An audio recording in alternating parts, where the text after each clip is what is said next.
ಜೈ ಶ್ರೀರಾಮ್. ರಾಮಾಯಣ ಕಾಲಕ್ಕೂ ಈ ಜಾಗಕ್ಕೂ ತುಂಬಾ ನಂಟಿದೆ. ನಾನು ಇಲ್ಲಿಗೆ ಹೋಗ್ಬೇಕು ಅನಿಸ್ತೆ. ಮೇ ಬಿ ಇದೇ ನೋಡಿ ಲಕ್ಷ್ಮಣ್ ತೀರ್ಥ. ಅಷ್ಟೆಲ್ಲ ಟ್ರೆಕ್ ಮಾಡ್ಕೊಂಡು ಟಾಪಲ್ಲಿ ಹತ್ತಿದ ತಕ್ಷಣ ನಿಮಗೆ ಸಿಗುತ್ತೆ ಸೀತಾ ಪಾರ್ವತಿ ಅಮ್ಮನವರ ಸನ್ನಿಧಿ. ರಮೇಶ್ ಹನುಮಯ್ಯಪ್ಪ. ಎಲ್ಲಾರ್ಗು ಒಂದು ಸಜೆಷನ್ ಏನಂದ್ರೆ, ಬರೋರು ಪ್ಲಾಸ್ಟಿಕ್ ಅರಿಕೆ ಬರ್ತಿರಲ್ಲ, ಬಟ್ಟೆ ಕಟ್ಟೋದು, ಕಲ್ಲಿಕ್ಕೋದು, ಇದನ್ನ ಅವಾಯ್ಡ್ ಮಾಡ್ಬೇಕು. ಪ್ಲಾಸ್ಟಿಕ್ ಮುಕ್ತ ಸ್ವಚ್ಛ ಆವಣಿ ಬೆಟ್ಟವನ್ನು ಮಾಡಬೇಕನ್ನೋದೇ ನಮ್ಮ ಉದ್ದೇಶ. ನಮಸ್ಕಾರ ಎಲ್ರಿಗೂ. ನಾನಿವತ್ತು ಬೆಂಗಳೂರಿಂದ ಸುಮಾರು 90 ಕಿಲೋಮೀಟರ್ ದೂರದಲ್ಲಿರುವ ಒಂದು ಸುಂದರ ಐತಿಹಾಸಿಕ ಪ್ಲೇಸ್ ನ ಎಕ್ಸ್ಪ್ಲೋರ್ ಮಾಡಕ್ ಹೋಗ್ತಾ ಇದ್ದೀನಿ. ಇತಿಹಾಸ ಮತ್ತು ಪ್ರಕೃತಿ ಎರಡೂನು ಒಂದೇ ಸ್ಥಳದಲ್ಲಿ ನೋಡ್ಬೇಕಂದ್ರೆ ಈ ಸ್ಥಳಕ್ಕೆ ತಪ್ಪದೇ ಭೇಟಿ ಮಾಡಿ. ಕೋಲಾರ್ಗೆ ಮಿಲ್ಕ್ ಸಿಟಿ ಅಂತ ಕರೀತಾರೆ. ಮಿಲ್ಕ್ ಸಿಟಿನೇ ಯಾಕೆ ಅಂತ ಕರೀತಾರಂತೆ ನಿಮ್ಗೆ ಏನಾದರೂ ಗೊತ್ತಿದೆಯಾ? ಗೊತ್ತಿದ್ರೆ ಕಮೆಂಟ್ ಅಲ್ಲಿ ಹಾಕಿ. 7 ಕಿಲೋಮೀಟರ್ಸ್ ಹೋದ್ರೆ ಅವನಿ ಬೆಟ್ಟ ಬರುತ್ತೆ. ಎಂಟ್ರೆನ್ಸ್ ಅಲ್ಲಿ ಇದ್ದೀನಿ, ಕೋಲಾರ ಎಂಟ್ರೆನ್ಸ್ ಅಲ್ಲಿ ಇರೋದು. ಇಲ್ಲಿಗೆ ಬರಬೇಕು ನಾನು, ಇಲ್ಲಿಗೆ ಬರಬೇಕು. ಇನ್ನೆಷ್ಟು ತೋರಿಸ್ತಾ ಇದೆ? 38 ಮಿನಿಟ್ಸ್ ತೋರಿಸ್ತಾ ಇದೆ.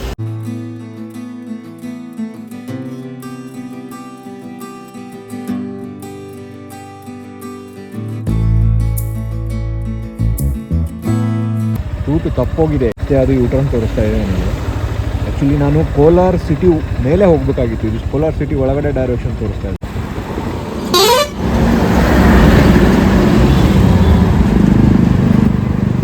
ಈ ಕಡೆ ಹೋದರೆ ಕೋಲಾರು, ಈ ರೂಟಿಗೆ ಹೋದರೆ ಕೋಲಾರ ಸಿಟಿ ಹೋಗುತ್ತೆ. ಅವನಿ ಬೆಟ್ಟ ಅಂದ ತಕ್ಷಣನೇ ನೆನಪಾಗೋದು ರಾಮಾಯಣ ಕಾಲದಲ್ಲಿ ಇರ್ತಕ್ಕಂತಹ ರಾಮಾಯಣನ ಪುತ್ರರು ಹುಟ್ಟಿರ್ತಕ್ಕಂತಹ ಜಾಗ. ಅದು ಅಂದ್ರೆ ಲವಕುಶ ಹುಟ್ಟಿರ್ತಕ್ಕಂತಹ ಜಾಗ. ಸೀತಾದೇವಿ ಲವಕುಶವನ್ನ ಪಾಲನೆ ಪೋಷಣೆ ಮಾಡಿ ಬೆಳೆಸಿರ್ತಕ್ಕಂತಹ ಅವನಿ ಬೆಟ್ಟ ಅದು. ವಾಲ್ಮೀಕಿ ಅವರ ಆಶ್ರಮ ಕೂಡ ಅಲ್ಲೇ ಇದೆ. ಬೆಂಗಳೂರಿಂದ 90 ಕಿಲೋಮೀಟರ್ ದೂರದಲ್ಲಿ ಇರತಕ್ಕಂಥ ಈ ಅವನಿ ಬೆಟ್ಟ ಟ್ರೆಕ್ಕಿಂಗ್ ನ ನೀವು ಎಕ್ಸ್ಪೀರಿಯನ್ಸ್ ಮಾಡಬೇಕು ಅಂತಂದ್ರೆ ಸನ್ರೈಸ್ ಆಗೋಕ್ಕಿಂತ ಮುಂಚೆನೇ ಇಲ್ಲಿ ರೀಚ್ ಆಗಿರಬೇಕು.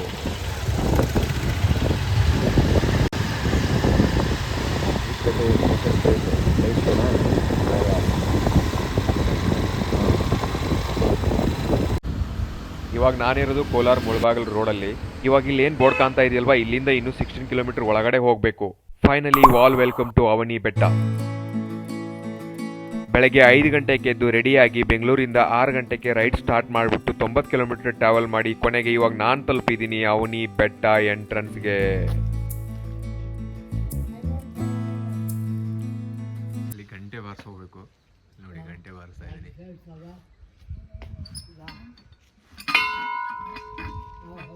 ವಾಪಸ್ ಬರ್ತೀನಿ ತಾತ, ವಾಪಸ್ ಬರ್ತೀನಿ, ಇಲ್ಲೇ ಇರ್ತೀನಿ, ವಾಪಸ್ ಬರ್ತೀನಿ, ಬಂದು ಕೊಟ್ಟು ಹೋಗ್ತೀನಿ.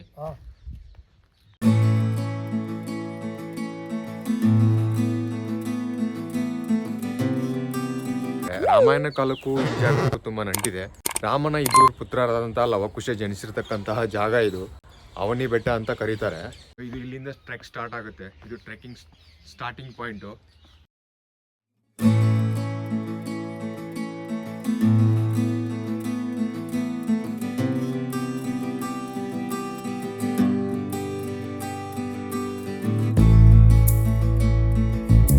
ಇಲ್ಲಿ ಅಷ್ಟೊಂದೇನು ಟ್ರೆಕ್ಕಿಂಗ್ ಜಾಸ್ತಿ ಕಷ್ಟ ಇಲ್ಲ, ಆದ್ರೆ ಇಲ್ಲಿರೋ ಕಲ್ಲುಗಳು ಸ್ವಲ್ಪ ಜಾರುತ್ತೆ. ಸ್ಲೋ ಆಗಿ ನಿಧಾನವಾಗಿ ಹತ್ಕೊಂಡು ಹೋಗ್ಬೇಕು.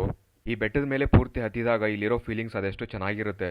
ಒಮ್ಮೆ ನೀವು ಈ ಟ್ರೆಕ್ ಸ್ಟಾರ್ಟ್ ಮಾಡಿದ್ರೆ 40 to 45 ಮಿನಿಟ್ಸ್ ಅಲ್ಲಿ ಕಂಪ್ಲೀಟ್ ಮಾಡ್ಬೋದು. ಹೊಟ್ಟೆ ತುಂಬಾ ಹಸ್ತಿದೆ, ಬೆಳಗ್ಗೆ ಒಂದು ಕಪ್ ಕಾಫಿ ಮೇಲೆ ಟ್ರೆಕ್ಕಿಂಗ್ ಮಾಡ್ತಾ ಇದ್ದೀನಿ ಇವಾಗ.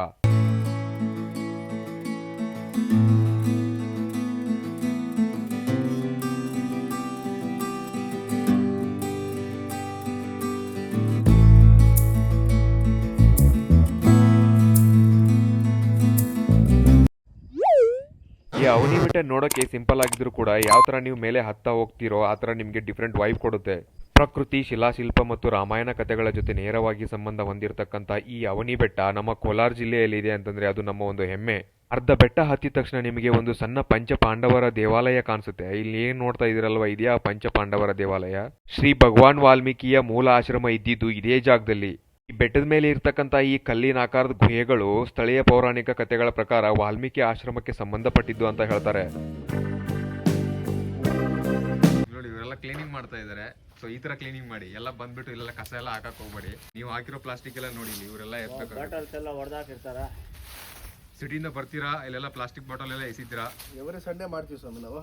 ಬಂದ್ಬಿಟ್ಟು ಕಟ್ತಾರೆ ಈ ತರ, ಕಲ್ಲಿಗೆ ಬಿಟ್ಟು ಹೋಗ್ತಾರೆ, ಜೋಲಿ ಬಿಟ್ಟು ಹೋಗ್ತಾರೆ.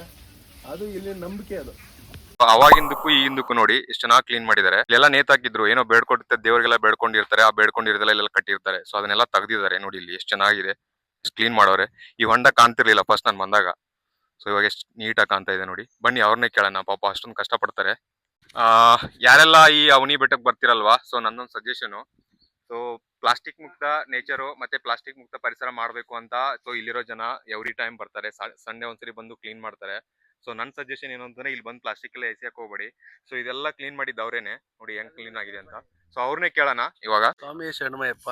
ಮೊದಲಿಗೆ ಈ ತಾಟ್ ಬಂದಿರ್ತಕ್ಕಂತ ಶಿವಕುಮಾರ್, ರಾಜೇಶ್ ಮತ್ತು ಪ್ರವೀಣ್ ಮತ್ತು ವೇಣು ಅವರಿಗೆ ಧನ್ಯವಾದಗಳು. ಅವ್ರ ಜೊತೆ ನಾವು ಸಹಪಾಠಿಗಳಾಗಿ ಕಾರ್ಯಕ್ರಮ ಮುಂದುವರ್ಸ್ಕೊಂಡು ಹೋಗ್ತೀವಿ. ಇದು ಎಲ್ಲಾರ್ಗು ಒಂದು ಸಜೆಷನ್ ಏನಂದ್ರೆ, ಬರ್ತಿರಲ್ಲ ಬರೋರು ಪ್ಲಾಸ್ಟಿಕ್ ಮತ್ತೆ ಅರಿಕೆ ಬರ್ತಿರಲ್ಲ ಬಟ್ಟೆ ಕಟ್ಟೋದು, ಕಲ್ಲಿಕ್ಕೋದು, ಇದನ್ನ ಅವಾಯ್ಡ್ ಮಾಡ್ಬೇಕು. ದೇವರು ವರ ಕೊಡ್ಬೇಕಾದ್ರೆ ಯಾವ್ದೇ ರೀತಿ ಆಗ್ಲಿ ನಮ್ಗೆ ವರ ಕೊಡ್ತಾನೆ. ಮೂಢನಂಬಿಕೆಗಳು ನಮ್ದಲ್ಲಿ ತುಂಬಾ ಬೇಜಾರಾಗಿದೆ, ಅದನ್ನು ತೊಳಗಿ ಹೋಗ್ಬೇಕಂತ ನಾನು ಸಜೆಷನ್ ಕೊಡ್ತೀನಿ. ಇದು ಮೊದಲಿನಿಂದ ಸತತ 2 ವಾರಗಳಿಂದ ಮಾಡ್ತಾ ಇದೀವಿ ನಾವು. ಇದು 2ನೇ ವಾರ.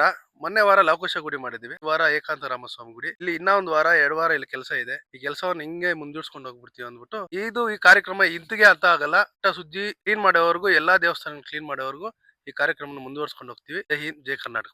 ಇವ್ರು ಮಾಡ್ತಿರೋ ಈ ಕೆಲಸ ಎಷ್ಟೋ ಜನಕ್ಕೆ ಮಾದರಿ ಆಗುತ್ತೆ ಈ ಪ್ರಕಾರ. ಸೊ ಇಲ್ಲಿ ಬಂದ್ಬಿಟ್ಟು ಪ್ಲಾಸ್ಟಿಕ್ ಎಸೆಯೋದೆಲ್ಲ ಮಾಡಕ್ ಹೋಗ್ಬೇಡಿ. ಈಗಿರೋ ಜಾಗಗಳು ಮುಂದೆ ನಿಮ್ಗೆ ಸಿಗ್ಬೇಕು ಅಂತಂದ್ರೆ ನಮ್ ಪರಿಸರ ನಾವೇ ಕಾಪಾಡ್ಕೋಬೇಕು. ಈಗ ನಾವು ನೋಡ್ತೀವಿ ಹೋಗ್ತೀವಿ, ಬಟ್ ನಮ್ ಪೀಳಿಗೆಗೋಸ್ಕರ ಈ ತರ ಜಾಗ ಇದೆ, ರಾಮಾಯಣ ಕಾಲದಾಗ್ಲಿ ಇತಿಹಾಸ ಕಾಲದ ನಂಟಿರ್ತಕ್ಕಂತ ಒಂದ್ ಜಾಗಗಳು ಇದೆ ಅಂತ ತೋರ್ಸ್ಬೇಕು ಅಂತಂದ್ರೆ ಸೊ ನಮ್ ಪರಿಸರ ನಾವೇ ಕಾಪಾಡ್ಕೋಬೇಕು. ನೀವ್ ಈ ತರ ಎಲ್ಲ ಗಲೀಜ್ ಮಾಡೋದ್ರಿಂದ ಮುಂದಿನ ಪೀಳಿಗೆಗಳಿಗೆ, ನಿಮ್ಗೆ ಹುಟ್ಟೋ ಮಕ್ಕಳಿಗೋಸ್ಕರ ಜಾಗ ಯಾವ್ದು ಇರಲ್ಲ. ಅದಕ್ಕೆ ನಮ್ ಜಾಗಗಳನ್ನ ನಾವೇ ಕಾಪಾಡ್ಕೋಬೇಕು. ಪ್ಲಾಸ್ಟಿಕ್ ಮುಕ್ತ ಸ್ವಚ್ಛ ಅವನಿ ಬೆಟ್ಟವನ್ನು ಮಾಡ್ಬೇಕನ್ನೋದೇ ನಮ್ಮ ಉದ್ದೇಶ ಸರ್. ಅದರಿಂದ ನಾವು ಮಾಡ್ತಾ ಇದೀವಿ, ತಾವು ಸಹಕರಿಸಬೇಕು. ಎಲ್ಲರೂ ಸಹಕರಿಸಬೇಕು. ಬಂದು ಇಲ್ಲಿ ಪಾರ್ಟಿ ಮಾಡೋದಾಗ್ಲಿ ದಯವಿಟ್ಟು ಮಾಡಬೇಡಿ, ಆತರ ಮಾಡೋದು ಬೇಡ. ಒಂದು ಅವನಿ ಬೆಟ್ಟ ಅಂತಕ್ಕಂತ ಈ ಜಾಗನ ಸ್ವಚ್ಛ ಬೆಟ್ಟ ಮಾಡ್ಬೇಕನ್ನೋದೇ ನಮ್ಮ ಉದ್ದೇಶ. ರಾಮನ ಇಬ್ರು ಪುತ್ರರಾದಂತ ಲವಕುಶ ಹುಟ್ಟಿರ್ತಕ್ಕಂಥ ಜಾಗ ಒಂದ್ ಎಲ್ಲಿದೆ ಅಂತ ಹೇಳೋದಾದ್ರೆ ಅದು ಕೋಲಾರದಲ್ಲಿ ಇದೆ ಅಂತ ಎಲ್ಲರಿಗೂ ಗೊತ್ತಾಗ್ಬೇಕು. ಅದು ಗೊತ್ತಾಗ್ಬೇಕು ಅಂದ್ರೆ ಈ ಜಾಗನ ಸುರಕ್ಷಿತವಾಗಿ, ನೇಚರ್ನ ಸುರಕ್ಷಿತವಾಗಿ ಇಟ್ಕೊಳ್ಳೋಣ ಅಂತ ಹೇಳ್ತೀನಿ. ಧನ್ಯವಾದಗಳು ಸರ್. ಅವ್ರ ಚೆನ್ನಾಗಿ ಕ್ಲೀನ್ ಮಾಡ್ತವ್ರೆ. ಸಾಟರ್ಡೆ ಸಂಡೇ ಬಂದ್ಬಿಟ್ಟು ಇಲ್ಲಿ ಟ್ರೆಕ್ಕಿಂಗಿಗೆ, ವೀಕೆಂಡ್ಗೆ ಅಂತ ಬಂದ್ಬಿಟ್ಟು ಗಲೀಜ್ ಮಾಡಕ್ ಹೋಗ್ಬೇಡಿ. ಯಾವುದೇ ಪ್ಲೇಸಿಗೆ ಹೋಗ್ಲಿ, ನಮ್ಮ ನೇಚರ್ನ ನಾವು ಕಾಪಾಡ್ಕೋಬೇಕು. ರಾಮಾಯಣ ಕಾಲದಲ್ಲಿ ಸೀತಾದೇವಿ ಈ ಬೆಟ್ಟದ ಮೇಲೆ ನೆಲೆಸಿರ್ತಾಳೆ ಅಂತ ದಂತಕಥೆಗಳು, ಪುರಾಣಗಳು ಹೇಳ್ತವೆ. ಇವಾಗೇನ್ ಇಲ್ಲಿ ನೋಡ್ತಿದ್ದೀರಲ್ಲ, ಇದೇ ಆ ಸೀತಾ ತಾಯಿಯ ಮನೆ. ಅದರ ನೆನಪಿಗೋಸ್ಕರ ಇಲ್ಲಿ ಒಂದು ಕಲ್ಲಿನಿಂದ ಗರ್ಭಗುಡಿನೇ ಕಟ್ಬಿಟ್ಟಿದ್ದಾರೆ. ಇವಾಗ ಇಲ್ಲಿ ಏನ್ ನೀವು ನೋಡ್ತಾ ಇದ್ರಲ್ವಾ, ಇದು ಲಕ್ಷ್ಮಣ ತೀರ್ಥ. ಈ ಲಕ್ಷ್ಮಣ ತೀರ್ಥಕ್ಕೆ ಇನ್ನೊಂದು ಹೆಸರನ್ನು ಕರೀತಾರೆ ಪಾತಾಳ ಗಂಗಾ ಅಂತ. ಎಲ್ಲಿ ನೀರಿರುತ್ತೋ ಗೊತ್ತಿಲ್ಲ, ಆದ್ರೆ ಈ ಬೆಟ್ಟದ ಮೇಲೆ, ಈ ಅವನಿ ಬೆಟ್ಟದ ಮೇಲೆ ನೀರು ಯಾವಾಗಿದ್ರೂ ಈ ಜಾಗದಲ್ಲಿ ಹರಿತಾ ಇರುತ್ತೆ.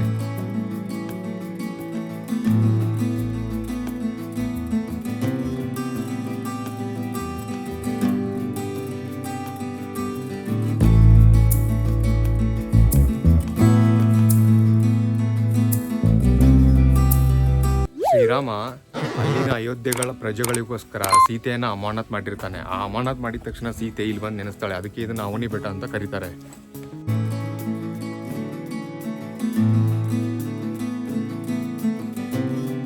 ಅಷ್ಟೆಲ್ಲ ಟ್ರೆಕ್ ಮಾಡ್ಕೊಂಡು ಟಾಪಲ್ಲಿ ಹತ್ತಿದ ತಕ್ಷಣ ನಿಮಗೆ ಸಿಗುತ್ತೆ ಸೀತಾ ಪಾರ್ವತಿ ಅಮ್ಮನವರ ಸನ್ನಿಧಿ.